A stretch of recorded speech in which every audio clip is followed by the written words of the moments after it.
t'aime, Bruxelles, je t'aime. Tu m'avais manqué, Bruxelles, je t'aime, Bruxelles, je t'aime. T'es ma préférée, Bruxelles, je t'aime, Bruxelles, je t'aime. Hi there and welcome to Bruxelles, je t'aime, Euronews' weekend talk show. On Brussels, my love, we zoom in on some of the stories in the news lately and hear what's at stake for you and, of course, for Europe. I'm Maeve McMahon. Thanks for tuning in. Coming up this week, it's a race against the clock for the European Commission. In the context of a volatile geopolitical backdrop, the EU executive has put its final to-do list for 2024 on the table. The 14-page document has infuriated civil society, though, for ditching promises made in areas like animal welfare and the environment. We read between the lines. And autumn has arrived in Brussels, but on people's minds, the extreme heat of the summer, the wildfires and toxic air pollution.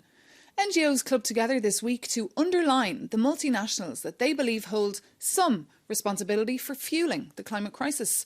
We take a look at what it will take to wean Europe off its addiction for fossil fuels. With our panel this week, Ladislav Ilčić, Croatian MEP from the European Conservatives and Reformists. Yeah, nice to see you again. Welcome back. Susanna Karp, climate and energy expert from the Foundation for European Citizenship. Welcome.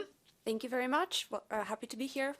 And Kieran Cuff, Irish MEP from the Green Party. Good to be here. Well, thanks for joining us. It's obviously been a very busy week here in Brussels, but all focus, of course, was on that EU summit discussing the ongoing Israel-Hamas war. But, as you've seen there, we'd like to focus on whether or not the EU Commission is delivering on the promises that it made at the start of its mandate. With EU elections looming, the European Commission has presented its final work programme. Plans to protect our air and water remain on top, but others have slipped off the radar, like reforming the chemical regulation REACH, promoting a law on sustainable food, and modernizing animal welfare legislation. Also creating furor, a Commission plan to extend the approval of glyphosate. Environmentalists warn the weed killer is dangerous for our health and the environment. Supporters say a ban would be detrimental to Europe's farm industry. As politicians play tug-of-war, we ask ourselves if the EU's commitment to an environmentally friendly future is waning. So there you have it here, the 14-page plan of the European Commission. It wasn't really reported, obviously, with all the bigger stories going on in the world. Did you have a look? Yes. What did you think of it? Well, for years we've been saying that this extreme green plan is not realistic. And when we say that it is not realistic, so it means that it is not real to expect that it is implemented in the real world. So I think that what we see now is just a consequence of too ambitious green approach. So, for example, it's not explicitly say that, but for example, we planned in the European Union to have 50,000 heat pumps more, and now we want to ban F-gases, which are a needed part of heat pumps. So we have to decide if we want to have heat pumps or we want to ban F-gas. So Kieran it's Cuff, not, why did the European Commission overpromise then if they knew they wouldn't be able to deliver a couple of years back when they made all these bold promises with the Green Deal? Well, I think if you look at the news, if you look at what's going on in the world, particularly on the climate and the biodiversity crisis, we need to take action, and we need to take action quickly. So the European Commission came up with a long list of what was needed. And yes, they haven't delivered on some aspects of the list, but actually I think they need to go further, because we're on course to 2.4 degrees But they're not going of further. warming. That's what we're seeing there, Susanna. And I think that's disappointing. So first of all, I think there's a problem shifting going on at this point in time. And indeed, I was disappointed to see on the remaining Commission programme that indeed the REACH revision had been dropped, and that many elements that were expected have actually been pushed to maybe a future mandate. The reason why I think this is disappointing is because those sustainable frontrunners have actually already built these into their research and development plans. And so what is effectively happening is that we are delaying investments in the solutions that we actually need to have a net zero economy. And also what this does is it increases the long-term cost of the transition. And so from my perspective, I thought since the beginning of the EU Green Deal that the last year would actually be the one that shows whether this Commission was truly committed to this pathway or not. And what I'm finding right now is that by taking these decisions to delay some of the obvious areas of action, we're overall increasing the cost of this transition. So this is, in my view, a wasteful approach, because we need to bring Just to you market... mentioned REACH. Let's bring in Kieran Cuff. Did you keep an eye on that? The fact that the REACH was just I think ditched? it's really disappointing that it's been ditched. And Ladislav talked about this programme being extreme. But when you look at the deaths from air pollution in Europe, over 300,000 premature deaths per year, COVID really showed us the importance of clean air and the importance of taking action, whether it's on microplastics that are polluting our rivers and seas, or whether it's on the chemicals that we use. We need to take action on these. But I guess it's kicking Of course, the can down the road. of course, we all would have as few pollutions as possible. But it is just the question of the path. And here we have the studies of European Commission presented in Agri Committee in Agriculture Committee, which shows that European production will decrease for 20% until 27, and that the income of farmers will decrease for 16%. So what will be the consequence of this, especially in Croatia? People will go and buy food from third countries, which is not we have the highest ecological standards in the world. So what is the real approach? You can put even stricter and stricter rules in the European Union, but we are not closed world. So people will buy full food from third countries. We had as well a couple of years ago that proposal on the farm to fork a strategy, which was meant to make sure that the food we eat was fairer and more sustainable. That's also been taken off that list, Susanna. Indeed, and it is surprising, not least in light of the events that we saw this summer and also during September in Greece, when we had terrible floods, which actually have affected the agricultural yield of the soils for the next 10 years. So we're actually in a situation in which we should be investing more in making, let's say, the situation of farming in Europe resilient to climate change, and actually increasing the farmers' ability to take part in the transition. And we're seeing a step in the opposite direction. Well, just on that note of farmers, I mean, one topic as well that we've been discussing here in Brussels for the last few weeks is the ongoing discussion on glyphosate, the most talked about herbicide probably in the whole world. There's a big row now here in Brussels about whether or not to ban the weed killer. What are your thoughts on that, Ladislav? So for me, of course, I would like to have as few glyphosate as possible. But it is the question again about the dynamic, and dynamic depends on a certain country. For example, in Croatia, we are much more oriented to organic food. We don't have that problems with, like, for example, the Netherlands has. So I'm not for complete ban, and we have to be realistic in this approach. Of course, we have to do everything to decrease the use, but let's just bring our viewers up to speed there, Ladislav. Just long story short, the licence for glyphosate expires this December. EU countries voted back in October, couldn't reach an agreement. So the Commission has proposed renewing, of course, this authorisation for the next 10 years, but the countries cannot agree. We saw Austria and Luxembourg voting against, France abstaining, and Kieran Cuff in November, I believe there will be another vote. There will, and in a sense the can has been kicked down the road a bit on this because it is so contentious. And the great news from some countries like Croatia is that you can have a thriving organic agriculture without the use of these intensive chemicals. And then in countries like the Netherlands, where the soil is not in the good and healthy condition, we're just putting more and more chemicals into the mix. So we have to have healthy soil, and we have to protect nature. And a huge amount of the debate over the last few months has been about how we achieve this. The nature restoration law is part of that. The reducing the use of glyphosate, I think, is hugely important. But just as consumers, Susanna, what should we believe? Because we've seen the WHO saying that it's carcinogenic and then cancerogenic, and then we've seen the European Chemicals Agency say, no, it's absolutely fine to use. Well, I would take the European treaties as the starting point. We do have a precautionary principle enshrined in the treaties, and so therefore any sort of chemicals that could indeed be harmful should not actually be on the market. So until the question you ask gets, let's say, an answer that is supported by the scientific consensus, so we know whether or not it is linked to cancer, then it shouldn't be on the market. But this approach is really missing something.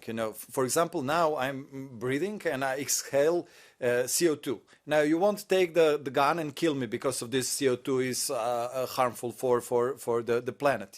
So there are other criteria you have to consider. So, for example, you mentioned at the beginning civil society, NGO, but just one civil society, but just one type of NGO, and this is environmental NGOs. What about farmers in the Netherlands? What about this is why we're having this conversation, because everyone needs to be heard. So we need different criteria. So what I'm saying, let's just take, we have the aim, but we have to find appropriate path to achieve this, a realistic path, because we need alternatives. So I want to just very quickly reflect on what was said, because the concept of a net zero economy does not mean that we will not have any CO2. The whole point is that the planet and nature can actually balance itself out.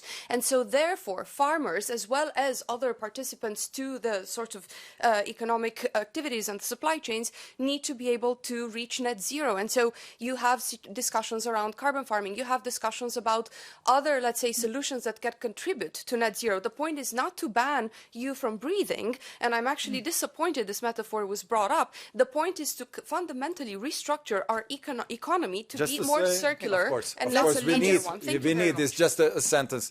We need a sustainability. I understand that. But you have antinatalism, which says that we are not supposed to have more children because I'm going to stop you there, Ladislav. That's not what the conversation is about. Because I want to talk about farmers. You mentioned farmers, and farmers across the continent are using glyphosate every single day. Like Quentin Le Goulou, he is from the French Young Farmers Union, and he lives in the French village of Saint-Lubat-de-Lay. Take a listen. Moi, sur l'exploitation, j'utilise du glyphosate. On my farm, I use glyphosate. Now in autumn, when sowing wheat 2 or 3 days before, I always spread a small amount of glyphosate to destroy all the weeds. En fait, si demain, on se retrouvait où l'Europe nous disait stop dans 6 mois, plus d'utilisation de glyphosate. In fact, if tomorrow Europe was to ban glyphosate, I would be paralyzed. I would have to invest in some tools and equipment that I don't have anymore. So we don't have any alternative except to use intensive soil preparation equipment. That would mean more CO2, an increase in carbon release, whereas today we've been asked to do the opposite. And glyphosate allows us to do it. Aujourd'hui, on nous demande un captage carbone que, avec le glyphosate, on est capable de faire. So interesting perspective there from Quentin Le Goulou. He's speaking there to Paul Larocque-Hoppeneau, and he relies on it every day. Yeah, I think he's one voice. He's an important voice in the debate, but there are many different views on this. And certainly from the organic farming lobby, they have huge concerns at the overuse of chemicals on our fields. And I think those concerns are valid. Take a little drink of water. Of course, we need farmers. We need also that farmer, because he produces food and we need food security. So we have to respect also this. And as I said, we have to find the right dynamic in achieving this goal. So from my side, the idea that the European Union can ban something overnight is disconnected from the reality of how technology mandates or banning mandates work in the European Union, which is that there would be a period to implement a ban during which you could actually find natural products that can replace it.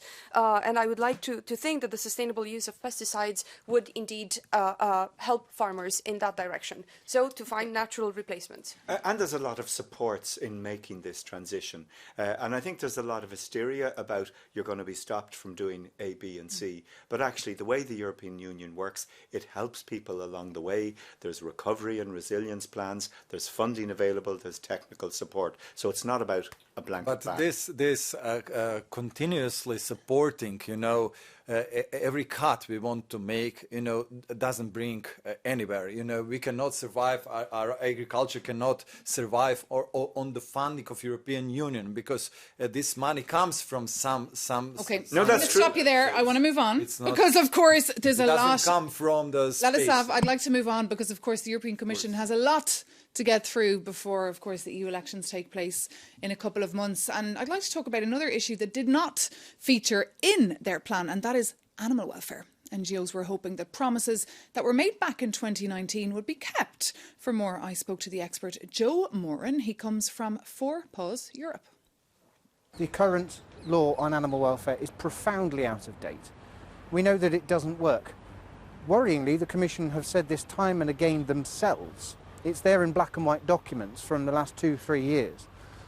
And yet, at the moment, we're only getting one of the 4 proposals that were promised.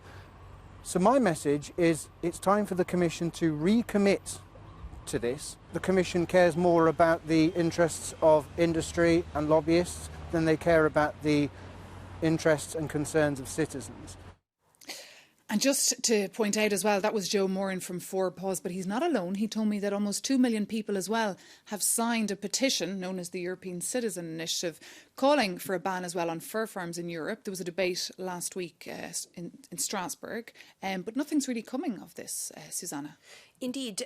So we are very concerned about the issue of European citizens' initiatives being ignored and, in fact, not acted upon. So with the Foundation for European Citizenship, we have had our own European Citizens Initiative. We know it's extremely hard to gather the signatures. This effort from European citizens should actually be respected. And if anything, it should be moved on a fast-track procedure. But it's not happening. I mean, should this whole idea of a European Citizens Initiative just be put aside and tell citizens, honestly, I'm sorry, but we can't implement what you want? No, citizens' initiatives are very important. Of course, when you have citizens' initiative, you have one kind of people who care about one, let's say, approach, and then you have another approach, and then you have to make the balance. And it's also in the question of animal welfare. So we shall agree that we have to take care about animal welfare, but again, we have the highest standards of animal welfare.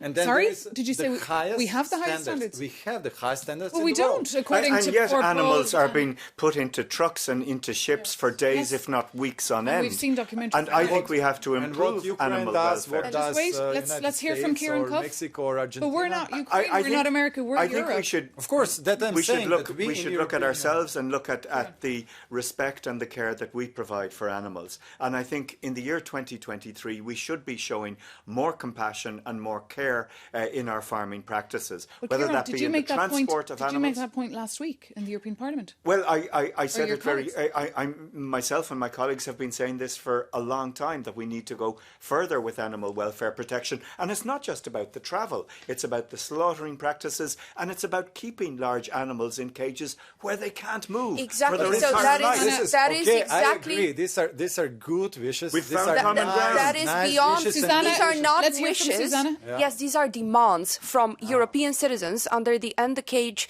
Okay, then age, they can ECI. vote. Then they can This vote. is not the and point, then- because the European treaties say they can do more than vote. They actually have political rights, including to sign an ECI. And if the European Commission accepts the ECI as being in its mandate, and if the threshold is reached, they need to put forward the legislative proposal addressing the demand of citizens. Correctly. And so Which is we not are in a happening. situation where the And European finally- Commission and is ignoring finally- the demand of citizens, course, and and elected finally- representatives of citizens should be there defending their point. You know, I was finally- I was active in NGOs for 20 years, so you don't have to speak. Tell me about the importance of citizens' initiatives. It is very important, but finally, it is a citizen initiative, and there are political bodies which are elected on elections which have to make decisions.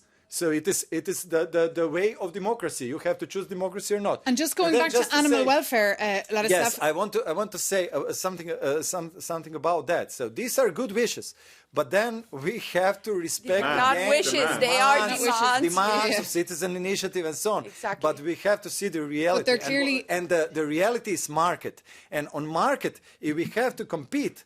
Other. But Ladislav, just economies- bear with me.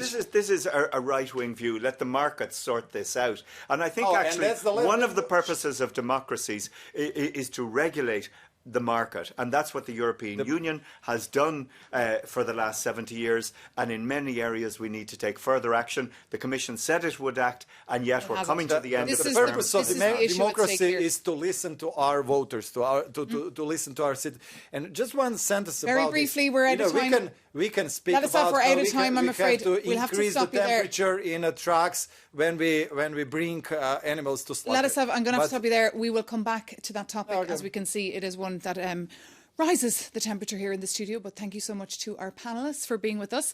And thank you so much for watching. Stay with us, though, because after the break, we'll be taking you on an unconventional tour of Brussels EU Quarter.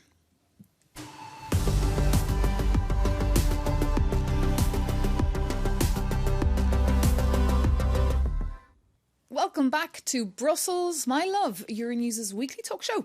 I'm Maeve McMahon, and along with Ladislav Ilčić, Kieran Cuff and Susanna Karp, we're talking through some of the stories in the news lately. And one item that caught our eye this week was a protest in the EU Quarter, naming and shaming the EU Commission for relying on the fossil fuel industry to shape their Repower EU programme. That's meant, of course, to wean the continent off fossil fuels. A sightseeing bus took reporters around the EU Quarter, stopping at all the big multinationals that NGOs feel are partly responsible for fueling the climate crisis. NGOs like Friends of Europe, Corporate Europe Observatory and Greenpeace were all on board. So was I, and I spoke to the activist Silvia Pastorelli to ask her what her message for EU politicians was. Fossil fuel companies have been profiting off the energy crisis that has been impacting people every day. And instead, we were at a point where the whole of the EU could have turned and made decisions that would have benefited people and the planet. These companies actually have doubled down on their lobbying, lobbying against windfall taxes, lobbying against measures that would have helped people stay warm in their homes. And what we want to see is these polluters to be out of politics and people in. Silvia Pastorelli there on a very noisy bus. I hope you were able to catch the sound there. Ladislav, did you see that protest? Do you think they have a point? We are a multiplier of the environmental NGOs protest, but I got the point. But when we speak about fuels, fossil fuels and alternatives, of course, I would like to see more alternatives, more cleaner energy.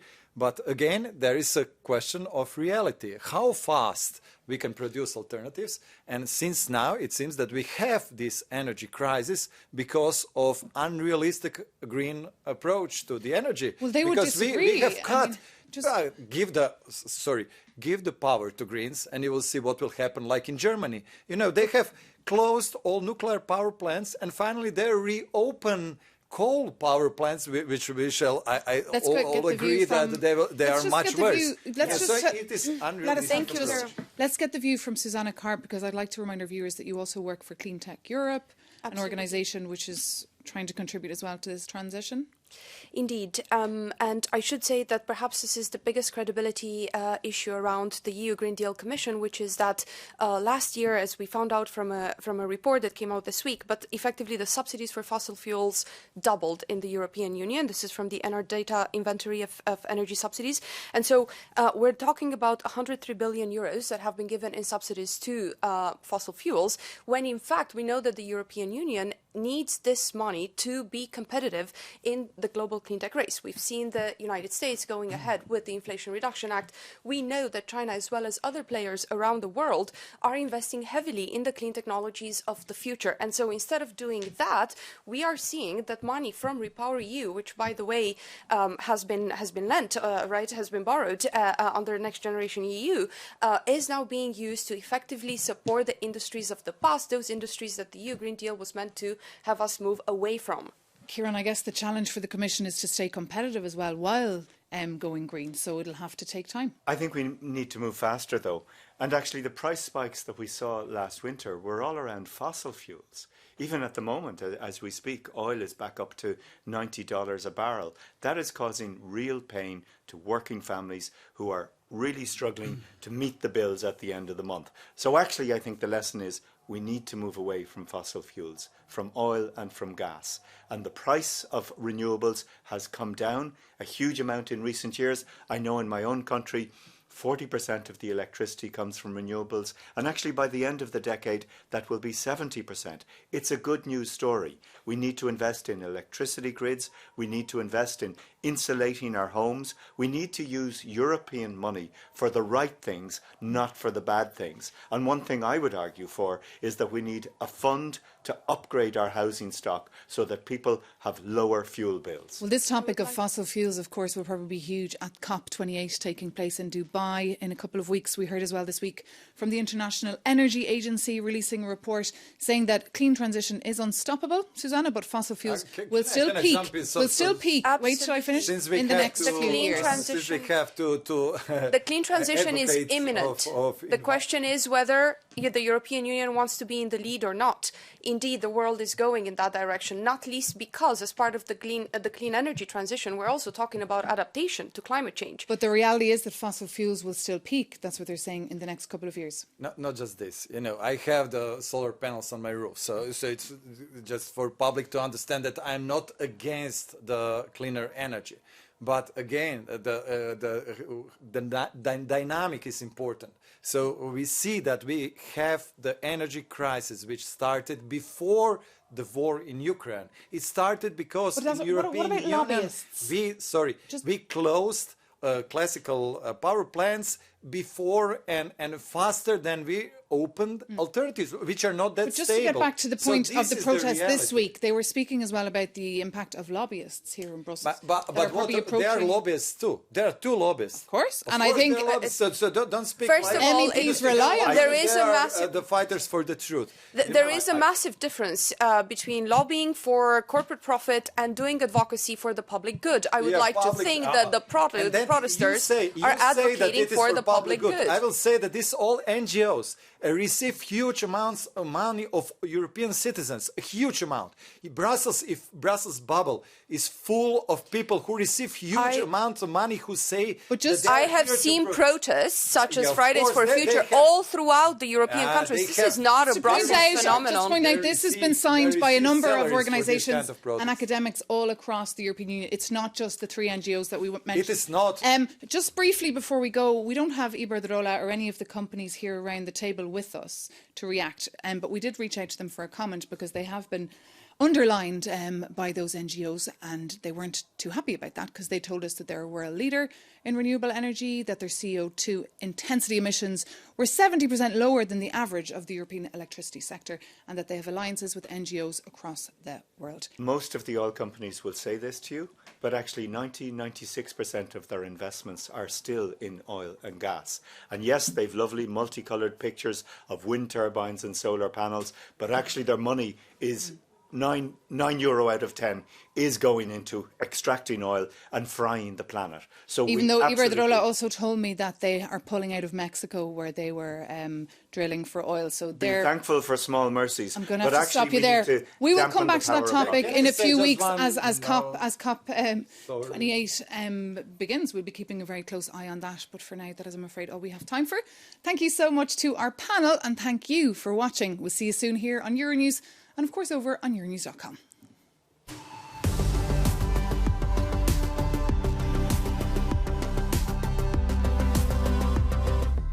Hello there, welcome back to Brussels, my love, Euronews' weekly talk show. I'm Maeve McMahon, and along with my panel, we're talking through some of the stories that caught our eye this week. And one that stood out was a report released by the non-profit organisation, the European Youth Forum, that we reported about here on Euronews, about how European governments are, according to their data, failing young people.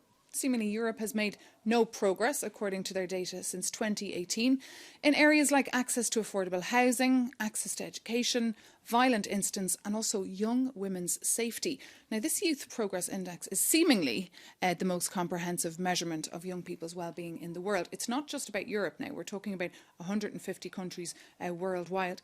Are you surprised with this data? No, I'm not surprised. I think the crises of the last few years have been hugely challenging, particularly for young people. I mean, for an older person, living through COVID was tough, but I think for a young person, just as they're trying to get out in the world, the hatches were battened down. So I think it was really difficult for young people's mental health. I think it was really difficult in terms of getting employment.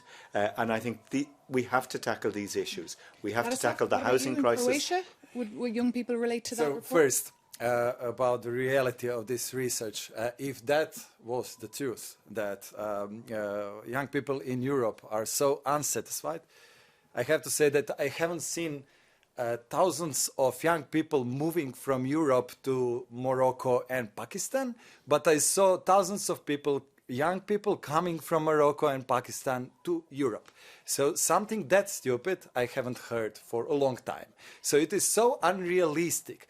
We can speak now that European young people are spoiled and then give me, to I'm play. I'm just going to stop you there. I want to bring in one of the as ladies who was involved in that report from the European Youth Forum, Andrea Cristiano. We really want decision makers to look more closely into young people's dissatisfaction with housing. We know that 1 in 2 young Europeans are dissatisfied with the housing affordability at the moment, the freedom of peaceful assembly, which has been decreasing in Europe, and to ensure access to justice, freedom of religion, and so on. They need to be fully represented in the European Parliament, for example. By the way, there is only, when at the time of elections, there were only 6 members of the European Parliament and under the age of 30, so that is really low. Susanna, a reaction to what you heard there and what the panellists have said? Indeed, I think there is actually a massive gap between what happens on the economic side with the European Union, including through Next Generation EU, so effectively advancing economic integration for the young generation as well, in particular, and political involvement of the youth. We are no longer in the age where we should be deciding for the youth. We actually have to find a way to allow youth to be empowered to decide for themselves. And so what I've noticed is that when it comes to, let's say, even lowering the voting age, while countries like Belgium have actually made a step forward in that direction, and so next year in the European Parliament elections, you will have 16-year-old voting. And how would the European Parliament, just very briefly, I'll ask our MEPs, how would the European Parliament change if you had more young MEPs in there? I think that the left will propose some quotas, because they like quotas and they like to be unrealistic. My question is, how would it change? Just to add this sentence, we didn't hear the answer where we shall get all this energy until 2030 for all these electric cars, batteries, lithium, and a lot of realistic questions. We didn't hear the answers, and now we don't hear the answers. Kieran, what's your thoughts? The European Parliament has a lot of older people, like myself, in it. The kind of issues we talk about are often to do with our concerns, pensions, things like that, healthcare for older people. But actually from young people want homes, they want jobs, they want a decent quality of life. And I think that would change the kind of laws that we produce. And I think it's crucial that any parliamentary assembly is representative of the people. Okay. Well, we will keep a very close eye on those European elections. And give freedoms. Young people alike. Thank you so much. We're out of time. Ladislav, thanks for coming. Thanks for being with us. Thank you for the invitation. Susanna Karp, thank you for coming and for your insights. Kieran Cuff, you too. My pleasure. And thanks, of course, to you for watching. If you want to reach out, if you have any comments on what you've heard today, our email address is brusselsmylove@euronews.com. You can also find us on social media and on Instagram. But we'll see you soon here on Euronews.